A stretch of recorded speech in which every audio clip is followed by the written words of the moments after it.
नमस्कार।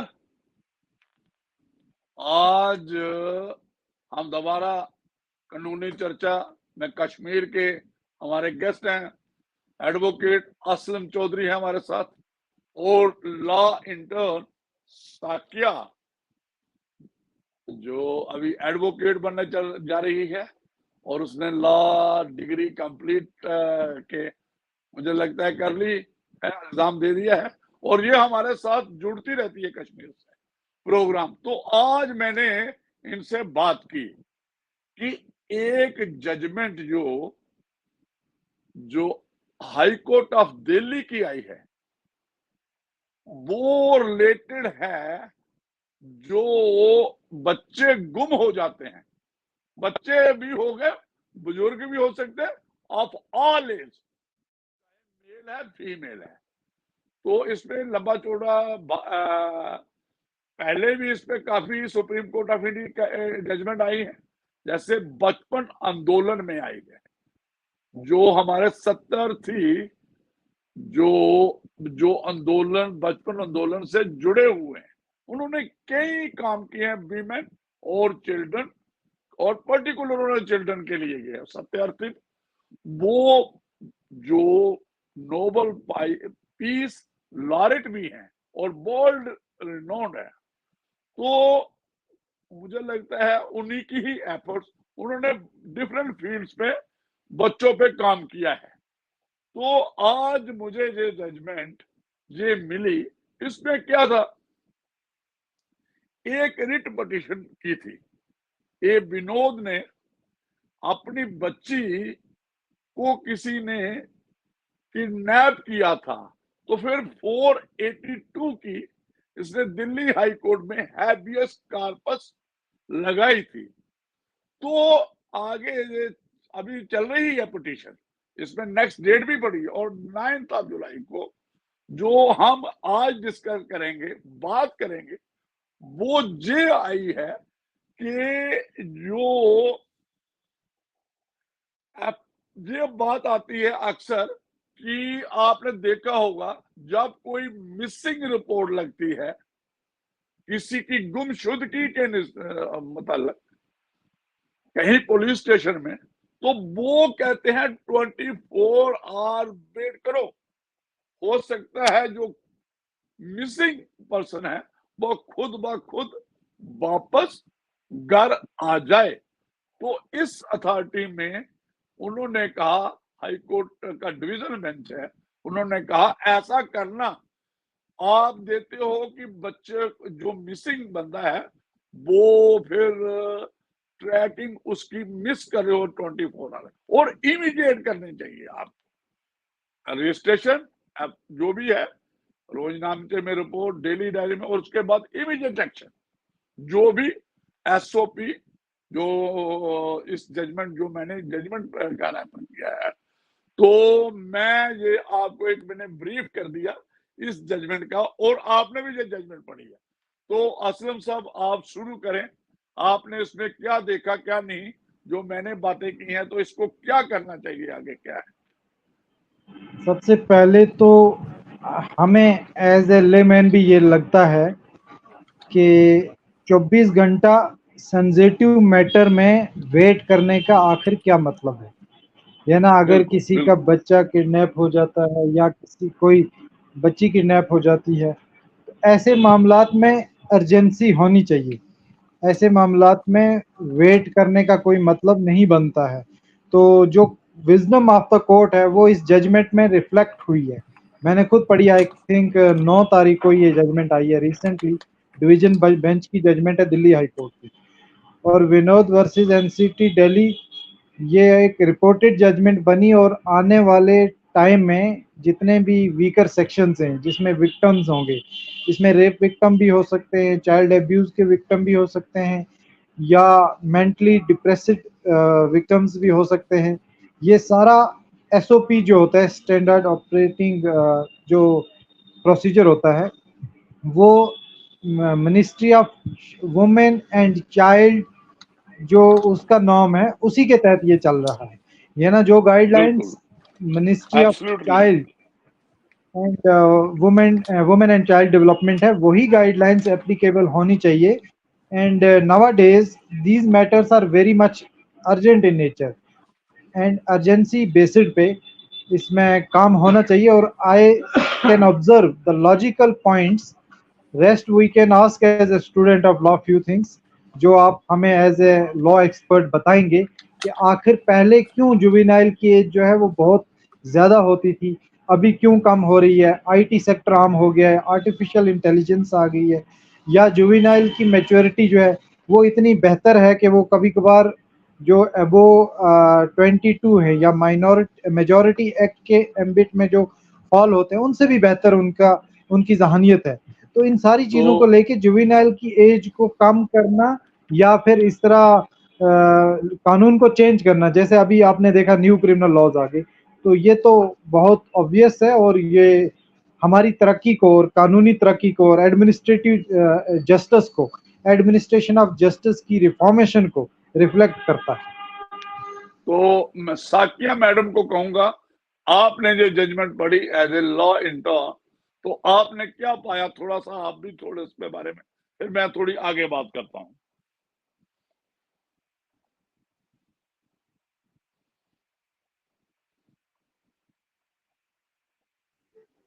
प्लीज साकिया, आप अनम्यूट कर लो और बात करो।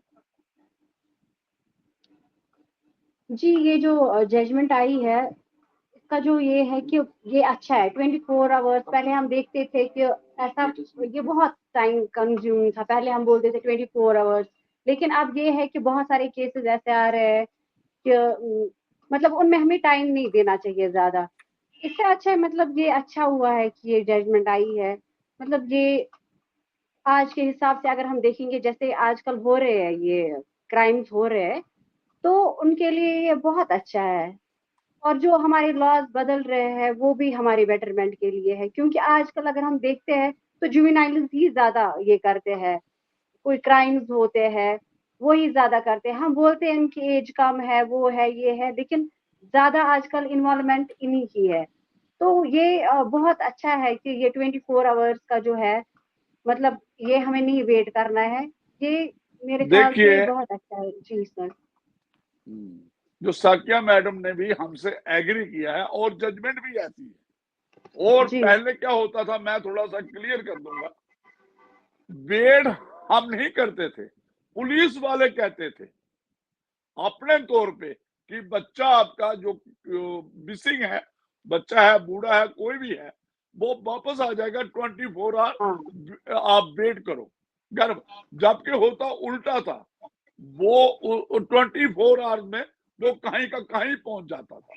बिल्कुल। तो एक मैं असलम साहब थोड़ा सा पीछे जाऊंगा, बचपन आंदोलन जो सत्यार्थ प्रकाश का मैंने जो रेफरेंस दिया है, जो नोबेल प्राइज लॉरेंट थे, उन्होंने दायर किया था, और सुप्रीम कोर्ट ऑफ इंडिया ने उसमें ये 2009 की जजमेंट है, ये उन्होंने कहा था कि जो 12 ईयर के नीचे बच्चे हैं उनमें एफआईआर दर्ज करो किडनैपिंग की। क्यों कहा? क्योंकि मिसिंग रिपोर्ट पड़ी रहती थी, उस पर कोई कार्रवाई नहीं होती थी। तो उन्होंने ऐसा करके एक डायरेक्शन दे दी एफआईआर, क्योंकि एफआईआर का एक प्रोसीजर आपको पता है, आप प्रैक्टिसिंग लॉयर हैं तो उसमें सारी कार्रवाई करनी पड़ती है। तो और उसके बाद जो एसओपी जो आपने पहले ही रेफरेंस दिया, ministry of women and children development, किसके मुताबिक दी है? वो जजमेंट के मुताबिक दी है, जो बचपन आंदोलन जो, और उसमें बहुत से बचपन आंदोलन के बहुत से केस सत्यार्थी प्रकाश जी ने किए हुए हैं। तो उसमें आगे मैं जो मेन बात करने जा रहा हूं, मैं पैरा जो 10 है ये पढ़ूंगा अपने जो दर्शक हैं उनके लिए, जो इस जजमेंट के हैं, विनोद कुमार, एनएससीटी ऑफ दिल्ली, जो आपने बता दिया है दर्शकों को 9 जुलाई को, जो 2024 को दिल्ली हाई कोर्ट ने दी है। द अबव एसओपी, ये एसओपी का पूरा किया है डिटेल पैरा 9 में। तो स्टैंडर्ड ऑपरेटिंग प्रोसीजर क्या है जब कोई मिसिंग रिपोर्ट लगती है। तो मैं 12 ईयर के बताइएगा, वो मैंडेटरी कर दिया है FIR लगना।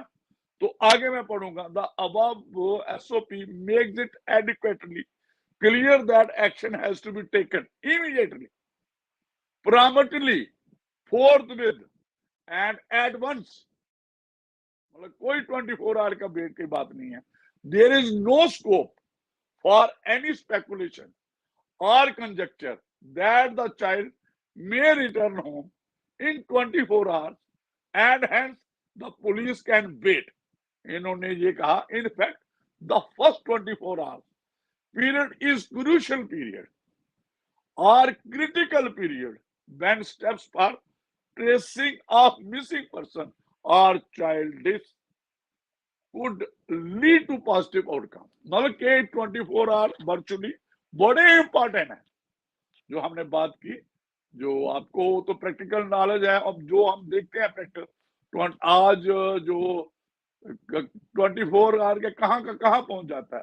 तो ये जो तो आप क्या देखते हो जो कश्मीर में क्राइम है, मिसिंग है चिल्ड्रन, जहां दूसरे असलम साहब थोड़ा इसके बारे में बताइए कि ये जो नई चीज आई है और जो समझो आगे भी कानून में थी, रिट्रीट की है इस ऑर्डर में जो हानेबल हाई कोर्ट ऑफ दिल्ली ने। तो कैसे देखते हो, इसमें क्या फर्क पड़ेगा पुलिस के एक्शन का? और देखिए, कश्मीर में तो ड्रग एडिक्शन का जो है वो अब काफी बढ़ता जा रहा है रिवाज।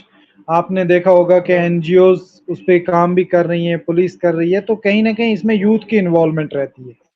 और जो लोग भी घर से मिसिंग होते हैं, जाहिर सी बात है उनकी मेंटल हेल्थ में कोई ना कोई प्रॉब्लम होती है, अक्सर मेजॉरिटी में ये भी देखा गया है।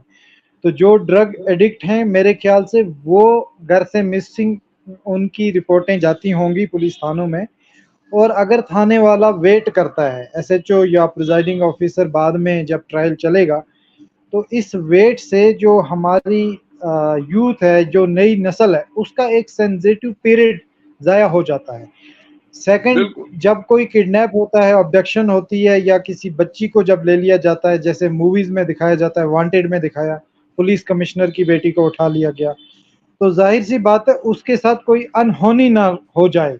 इस चीज को भी रोकने के लिए कोर्ट ने अपना विजडम का इस्तेमाल किया और ये जजमेंट पास की, और काफ़ी काबिल तारीफ है। और ज़माने के हिसाब से एक तरफ kidnapping, abduction, drug addiction, mental health से डिप्रेशन, और उसके बाद जो डिज़ास्टर से के विक्टिम्स हैं, नेचुरल डिज़ास्टर्स के, इन सारे लोगों की कहानी मिसिंग के साथ जुड़ी रहती है। मिसिंग वही होता है who is not stable, normal आदमी तो मिसिंग होता नहीं है।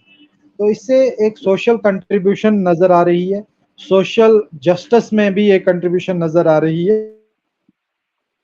एक अभी की जजमेंट्स जो हैं वो असलम साहब जो आपने बात की ना, कुछ हैं जो मेंटली रिटार्डेड हैं, कोई डिसेबिलिटी की वजह से, जहां जो आपने कहा कुछ लोग जो ड्रग में इन्वॉल्व, कुछ लोग जो चिल्ड्रन और वीमेन ट्रैफिकिंग में, जहां जो बात ज्यादा कंसेंट्रेट किया है ये वीमेन ट्रैफिकिंग की और चिल्ड्रन ट्रैफिकिंग, और जो ये वाला वाला केस है, विनोद फादर है एक लड़की का, उसको ट्रेस करने पुलिस ट्रेस ही कर सकी तो उसको हैबियस कार्पस लगानी पड़ी।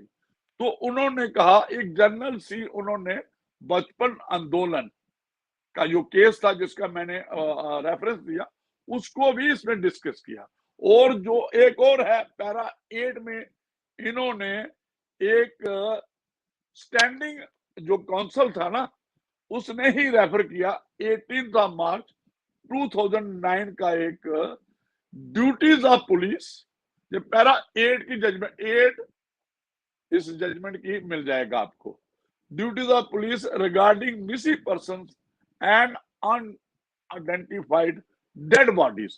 तो इसके बारे में एक प्रोटोकॉल किया है, तो पूरा इन्होंने किया, step to be taken by the investigating officer on receipt of information regarding missing person.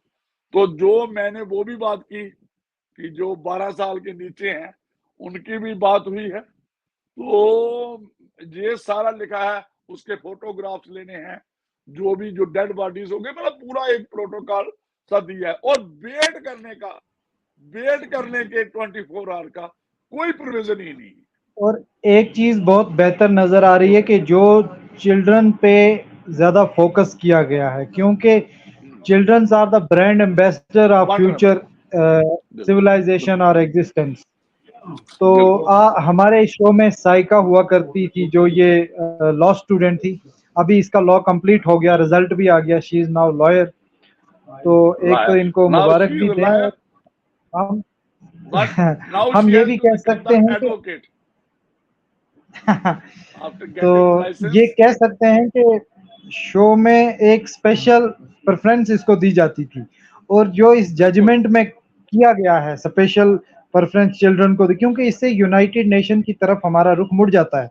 आपने कैलाश सत्यार्थी की बात की, उनके साथ नोबेल प्राइज मलाला यूसुफजई को भी मिला है, और मलाला यूसुफजई ने बहुत छोटी उम्र में नोबेल प्राइज, दुनिया का सबसे बड़ा अवार्ड हासिल कर लिया, और उसने जो एजुकेशन पे काम किया है पूरी दुनिया में काबिल तारीफ है। तो इससे दूसरी चीज, women and child development ministry की गाइडलाइंस और फंड्स भी हैं, क्योंकि वहाँ के फंड्स को अगर चैनलाइज किया जाता है, क्योंकि जुडिशरी के पास फंड नहीं होते, judiciary can punish only, but we want reformation, we want healthy society, we want protective measures, और वो प्रोटेक्टिव मेजर्स जो है नेशनल लीगल सर्विसेज अथॉरिटी के जरिए चैनलाइज होता है। लेकिन जो ये जी, और जो ग्लोबल टच और जो मिनिस्ट्रीज की इन्वॉल्वमेंट और उसके एसओपी और गाइडलाइंस को इन्वॉल्व करके कोई रिफॉर्मेशन आती है, मुझे लगता है ये प्रैक्टिकल है, और ये पुराने जमाने के मुकाबले में प्रोडक्टिव भी ज्यादा है, प्रोग्रेसिव भी ज्यादा है। तो साकिया मैडम, थोड़ा आप बताओ कि भाई ये जो जजमेंट का ऑर्डर आया है कि बच्चा कोई गुम हो जाता है, या किडनैप हो जाता है, या अबडक्शन हो जाती है, और उसको इमीडिएट ट्रेस करने के बारे में जो बात जो ऑनरेबल दिल्ली हाई कोर्ट ने की है, ये आगे क्या, जो वुमेन और चिल्ड्रन के रिलेटेड है, आगे कैसा आप देखती हैं, क्या फर्क पड़ेगा इसके, जो 24 इमीडिएट एक्शन की बात की गई, क्या देखते हैं आप, इससे क्या फर्क होगा, डिटेक्ट होंगे, बहुत अच्छा रिकवरी फर्क पड़ेगा होगी, हमारी स्टोर सोसाइटी होंगे पे। बच्चे? जी सर, हाँ जी ये बहुत फ्रूटफुल साबित हो जाएगी हमारी सोसाइटी के लिए, क्योंकि ये जो जजमेंट आई है, इससे कहीं ना कहीं मुझे लगता है क्राइम रेट भी कम हो जाएगी, क्योंकि इन्वेस्टिगेशन अब जल्दी जल्दी हो जाएगी।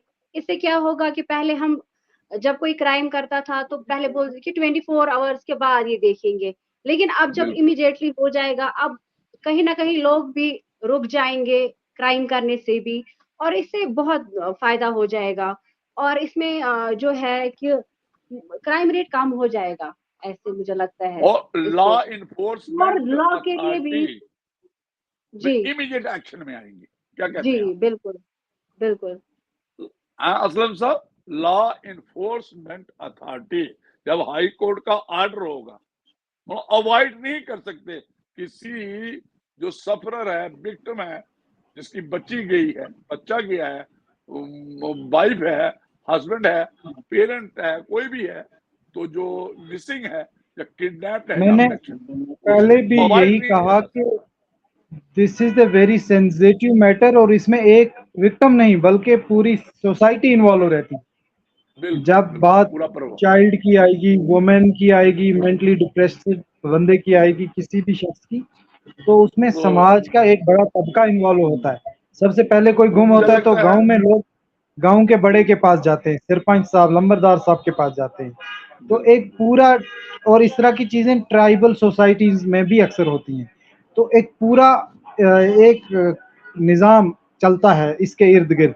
जब मिसिंग रिपोर्ट आती है, एक एफआईआर हुई थी, एफआईआर नंबर 16 है इसी साल की, तो उसमें मैं विक्टिम का नाम तो नहीं बता सकता हूं, अलबत्ता एक ट्राइबल लड़की जो है वो घर से निकली मार्केट में, और उसको कोई लेके चला गया, बिला फुसला के उसको अपने साथ ले गया। बाद में उसमें पुलिस ने एफआईआर भी की, और फिर वो अरेस्ट भी हो गए, लेकिन 2-3 दिन उसको ट्रेस नहीं कर पाए। लड़की के साथ क्या हुआ होगा वो उसकी फैमिली को पता है, उसकी फैमिली भी तो बिल्कुल डिप्रेशन में चली गई। तो ये सारी बिल्कुल ऑनरेबल हाई कोर्ट का जो ये डिसीजन है, ये काबिल तारीफ है। और अवॉइड तो वैसे पुलिस 156 क्लास 3 को भी नहीं किया करती थी, तो जब हाई कोर्ट का डिसीजन है तो थोड़ा और अलर्ट रहना पड़ता है। And we are happy that our police is responsible and technically so strong in nature. हम देख रहे थे जब न्यू अब क्रिमिनल लॉ की तो काउंसिल, सारा है, अभी तो हाँ, सारा न्यू सिस्टम क्रिमिनल जो है लॉ पे परफेक्ट हो चुका है हमारे कंप्लीट। चीफ जस्टिस, गवर्नर साहब और डीजीपी साहब एक डाइस पे थे और डायरेक्टली वो एसएचओ के साथ इंटरेक्शन कर रहे थे वीडियो कॉन्फ्रेंसिंग के जरिए। केस कैसे करते वो हो, स्पॉट पे जाके, दैट इज क्राइम सीन पे जाके जो आप वीडियोग्राफी करते हो वो दिखाओ, और उसको कैसे दिखाओगे, प्रोविजन क्या है। तो दैट मीन्स वी आर अच्छा, प्राउड कि हमारी पुलिस जो जो है वो 3 स्मार्ट क्रिमिनल लॉज में पुलिसिंग आया होती हुआ जा है। रही है। बिल्कुल बिल्कुल बिल्कुल, एब्सोल्युटली राइट। तो मुझे लगता है जो 3 क्रिमिनल लॉज की इम्प्लीमेंटेशन के बारे में एक बात थी कि जहां जो स्टेट हेड है, जो एडमिनिस्ट्रेटिव हेड है, एलजी साहब है, हमारे लेफ्टिनेंट गवर्नर साहब है, और स्टेट एडमिनिस्ट्रेशन, पुलिस और सिविल डायरेक्टली इन्वॉल्व है इसको और हम ये तवक्को करते हैं ये जो दिल्ली हाई कोर्ट की जजमेंट है, इसको मुझे लगता है ये बचपन आंदोलन और यूनियन ऑफ इंडिया के जजमेंट से ही निकली है। तो मुझे लगता है ये सभी को फॉलो करने चाहिए। और ये प्रोटोकॉल जो इन्होंने अपना ही बनाया हुआ था पुलिस ने, सो कॉल्ड 24 आवर्स का, उसको मुझे लगता है अवॉइड करना चाहिए और इमीडिएटली एक्शन में आना चाहिए। जब कहाँ भी कोई मिसिंग है, किडनैपिंग है, अबडक्शन है, और और जो मैंने कहा कि इस केस में जो बचपन आंदोलन वाला, उसमें तो डायरेक्शन है सुप्रीम कोर्ट ऑफ इंडिया की कि जहां 12 ईयर के नीचे बच्चा है, इररिस्पेक्टिव ऑफ जेंडर, वो आप उसको उसकी जो एफआईआर करनी है 363, जो उस वक्त इंडियन पिनल कोड है, आज कॉरस्पॉन्डिंग सेक्शन बीएनएस की करना पड़ेगी। तो मुझे लगता है ये काफी है, फिर दोबारा जोड़ेंगे। तो ये आज जजमेंट देखी तो मैंने कहा इसको थोड़ा डी कोड करेंगे 36। तो असलम साहब, और आज क्या मुबारक की बात ये भी है कि साइका का रिजल्ट भी आया है और ये भी अब कोर्ट में प्रैक्टिस स्टार्ट कर रही है। तो इसको को लाइसेंस के लिए अप्लाई करे और क्या है इमीडिएट, अगला और प्रोग्राम ये शायद एडवोकेट बैंड बन लगा के, जाएगी, कॉलर बैंड लगा के होगा। लायर से एडवोकेट बन जाएगी। Andy now the law degree, with the law degree one becomes liar, and after getting After enrollment enrollment, with the he will Honorable High become Court, so she will become the advocate. this advocate under Advocates Act 1961. 1961. Okay, thank Thank you. you very much, thank you.